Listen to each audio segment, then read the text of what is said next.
2010 থেকে 2025 মাত্র 15টা বছর দিল্লি রাজ্য রাজনীতিতে দুর্নীতির কথা জানিয়ে ঝাড়ু হাতে যে দলটা গঠন হয়েছিল সেটা হয়েছে আম আদমি পার্টি। সে দলটার গঠন করেছিলেন আন্না হাজারে। সেই আন্না হাজারের হাত ধরে একেবারে আম আদমি পার্টির যেটা নতুন মুখ হয়েছিলেন অরবিন্দ কেজরিওয়াল, অত্যন্ত মেধাবী মানুষ এবং একজন বড় প্রকৌশলী।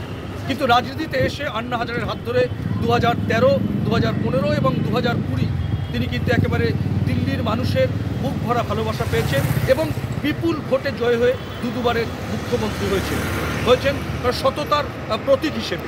কিন্তু 2025-এ এসে সেই সততার প্রতীক কিন্তু একেবারে যেখানে 67টে আসন পেয়েছিল 2015, সেখানে 2025-এ গিয়ে দাঁড়িয়েছে। এখনও পর্যন্ত নির্বাচন কমিশনের যেটা খবর, এখনও ভোট গণনা চলছে, 22টি আসন তারা হয়তো পেতে পারে এবং বিজেপি সেই জায়গায় দাঁড়িয়ে বিপুল সংখ্যক মানুষের জনসমর্থন নিয়ে কিন্তু 48টি আসনে জয়লাভ করতে চলেছে। কংগ্রেস কোনোভাবেই খাতা খুলতে পারেনি। দিল্লির এই জয়গানে কিন্তু পশ্চিমবঙ্গের রাজ্য রাজনীতিতেও কিন্তু একটা উত্তাপ ছড়িয়েছে।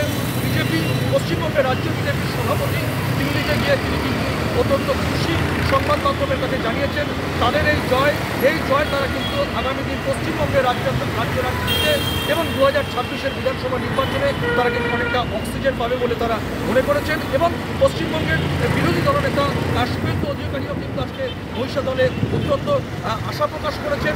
এই যে জয়, নরেন্দ্র মোদীকে মানুষ যে সমর্থন দিয়েছেন, এই জয় তারা কিন্তু এরকমভাবেই দেখতে চান 2026-এ।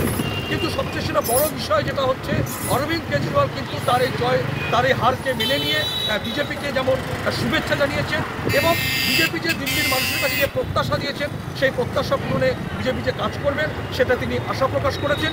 বিজেপির তরফেও কিন্তু অরবিন্দ কেজরিওয়ালকে মিষ্টি পৌঁছে দেওয়া হয়েছে এবং অরবিন্দ কেজরিওয়ালের যে পার্টি আম আদমি পার্টির যারা কর্মকর্তা তারা কিন্তু জানিয়েছেন তারা হয়তো তাদের এই ব্যর্থতা তারা স্বীকার করে নিয়েছেন এবং তারা বলতে চেয়েছেন যে তাদের এই হারটা হয়তো তারা মানুষের কাছে সরাসরি পৌঁছতে পারেনি, সেটা তারা আগামী দিন খতিয়ে দেখবে। একই কথা কিন্তু প্রিয়াঙ্কা গান্ধীও বলেছেন এবং অবশ্যই বিজেপিকে তারা শুভেচ্ছা জানিয়েছেন, তাদের এই জয়কে তারা সফলতাকে তারা শুভেচ্ছা জানিয়েছেন এবং তাদের কেন এরকম তারা কোনোভাবে খাতা খুলতে পারলো না সেটা নিয়ে কিন্তু আগামী দিন তারা নেতৃত্বের সঙ্গে বসে আলোচনা করবেন। এবং সবচেয়ে বলার বিষয় যে ভারতের রাজনৈতিক পট পরিবর্তন হলেও কিন্তু ভারতের ভোট উৎসবে ভারতের রাজনৈতিক শিষ্টাচারে যে বিষয়টি থাকে যে হেরে গেলেও অন্যকে যে শুভেচ্ছা জানাতে হয়, সেই শিষ্টাচারটা কিন্তু বজায় রাখলেন অরবিন্দ কেজরিওয়াল। পাশাপাশি বিজেপিও যেমন রেখেছেন, প্রিয়াঙ্কা গান্ধীও রেখেছেন। এই ছিল আজকে আমার কাছে সর্বশেষ আপডেট। পরমাসিক 10টায় RTV international, Kolkata.